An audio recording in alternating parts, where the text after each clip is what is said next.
and children.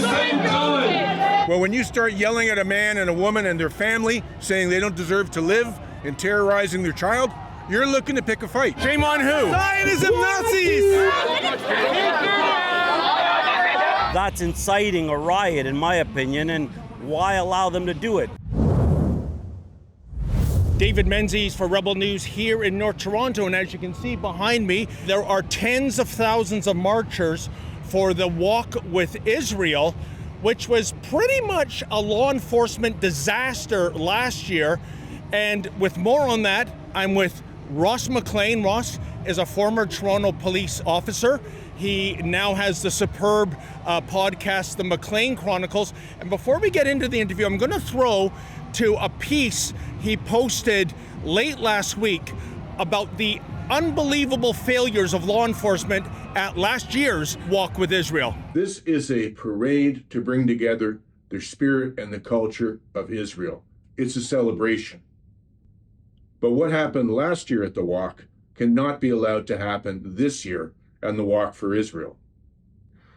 In 2025, the police actually, and I'm going to leave this with the chief really, and the white shirts and the higher ups for this.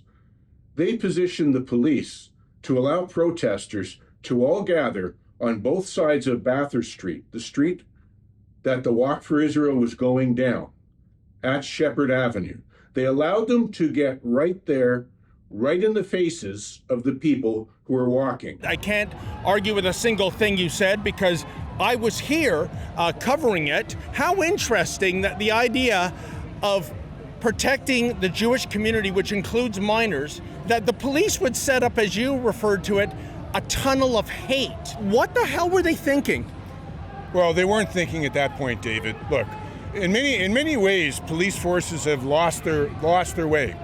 Their job is to protect the village, keep the village safe, allow people to enjoy the village, allow people to live in the village. Yeah. But it's just turned into, we show up, we stand there, we arrest people, we process crime. The looking after the village doesn't matter. What bothered me was watching all of these young children with their mothers and fathers, and having people stand there and scream and I won't even say the things that they were saying, David, because it's not even worth repeating.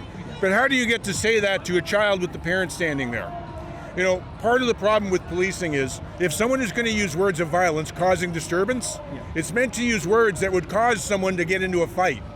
Well, when you start yelling at a man and a woman and their family, saying they don't deserve to live and terrorizing their child, you're looking to pick a fight. They said we're not going to be at Baptist and Shepherd. Like, guess where we are? No rapes and children.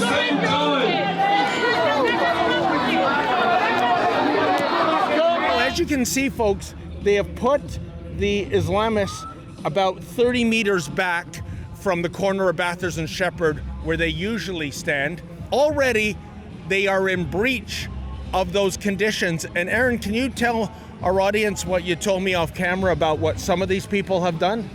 Well, basically, one of the organizers decided on the microphone that they were going to go for a walk, and the police allowed it. So they walked behind one of the buildings and then walked down south so that they could confront the walkers on the Jewish side as they're making their way up here, which makes no sense whatsoever because, I mean, if you're keeping public order, that's inciting a riot, in my opinion, and why allow them to do it? Instead of this guy being arrested for breaching the boundary, this police officer is giving him an escort. Sir, how come you're not arresting him for breaching the boundary? I heard you guys were funded by Russia. I can't hear you with your face diaper on, sir. Funded by Russia. Hey, folks, as you can see, the Islamists, they're not listening to the police. They're walking here. Oh, there's Daniela, I believe. Wow. Before I go any further, can you help us out here? We're running a petition called deporthamas.com. There are people in this country who are not even Canadian citizens who are clamoring for genocide and supporting terrorist groups, and if that's the case, they got to go. Deporthamas.com. When I was a cop, I never showed up to a crime scene and went, I'm neutral, I'm just here to be neutral. No, if it was a law broken, you arrested or charged someone or you cautioned them. And I felt that the police and the chief were badly mismanaging it.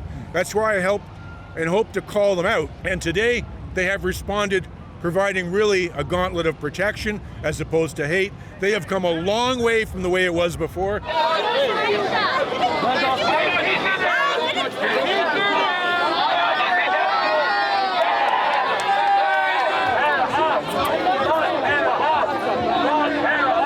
I know some of the people that are in there doing the enforcement here, and I'm glad they finally did it. All anybody wants to do is walk through a city that they live in peacefully without having, 1,000 tactically dressed guys like me and police officers around. They just want to simply march, do their thing, support what they want to support, and do it in a country that's supposed to be free. Unfortunately, this country does not feel very free if you're Jewish. Why are you marching with people that want to kill you?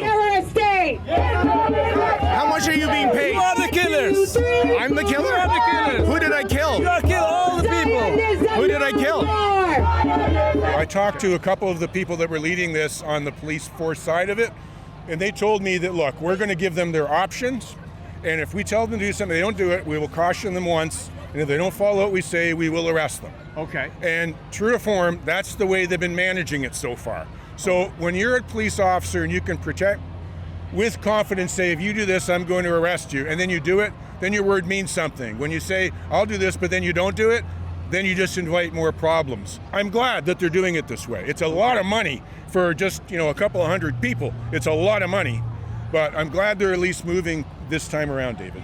Folks, I really feel bad for the Petro-Canada behind me.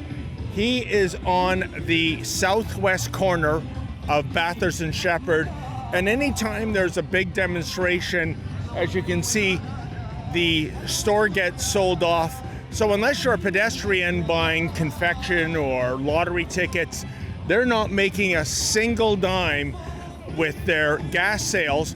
And it's even worse. If you look around, look who's parking here. Police vehicles. Now, that's kind of funny because it is private property. If I owned this Petro-Canada, I would say, what, you think this is a monopoly board? You think you've landed on free parking?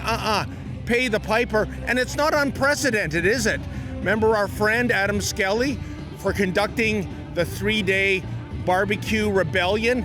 Do you know he is still on the hook for $187,000 in police costs? So if they can charge a restaurateur, who, by the way, they forced into bankruptcy, why can't this Petro-Canada owner charge the Toronto police? Well, folks, as you can see, we have the mounted unit. That means one of two things. There might be a riot happening, or somebody is operating an illicit barbecue. The mounted unit was part of the $187,000 invoice Adam Skelly received. But for the Islamist reprobates, it's on the house.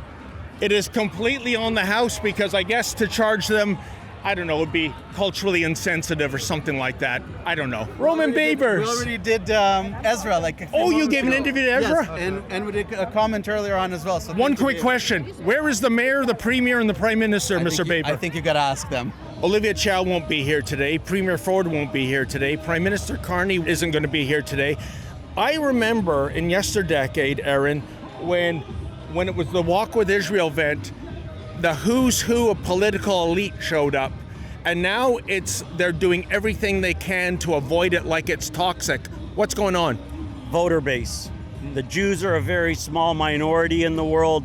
We represent 0.2% of the world's population.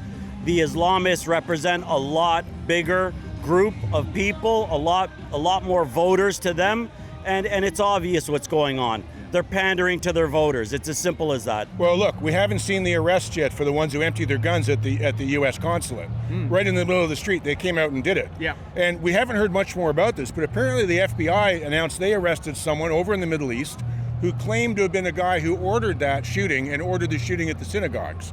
So, does terrorism happen? Can it happen? Can it happen here? Well, yeah, that's why the police have all this out. That's why you can see all these anti-car stop terrorists driving your car through the crowd things that they've put out. Yeah. They're absolutely set here for World War III. I was ringside when I saw a person brandishing a hand grenade. Yes. Maybe it was real, maybe it was fake. The police were completely uninterested in that. Here's the point. You told me off camera yesterday, even if that's just a replica and it's harmless, it's still illegal to have a replica weapon on display. Why didn't the cops even question that guy? Is that real or not? Well, I had a discussion that was off the record with somebody about that, and I told them I agree to disagree with you. I said, that's a replica. You may have known that it was fake and not real. The rest of the crowd walking by doesn't know it's fake and not real, and that's where the problem comes in when someone brings a replica weapon to a protest. Why are you wearing a mask? I love you too, because it looks sick. Look at it. You're a coward, aren't Look you? at it. Look at it. Hey. Mwah. Oh, there you go. There you go. How would you rank the police response last year in the Walk with Israel? Say on a scale of 1 to 10, how would you rate it this year? Well, a total fail being a 0 and ultimately very, very successful being 10. I would have given last year's about a 3. I mean, certainly no one was wounded or injured or killed and something didn't happen, so you got to get points for that. Yeah. But in terms of protecting the community, I give it a fail. I leave it at a 3. I will put this one today, for the way that they have moved forward, I'll put this at a 7.5. Okay. I really think that they've moved ahead, David.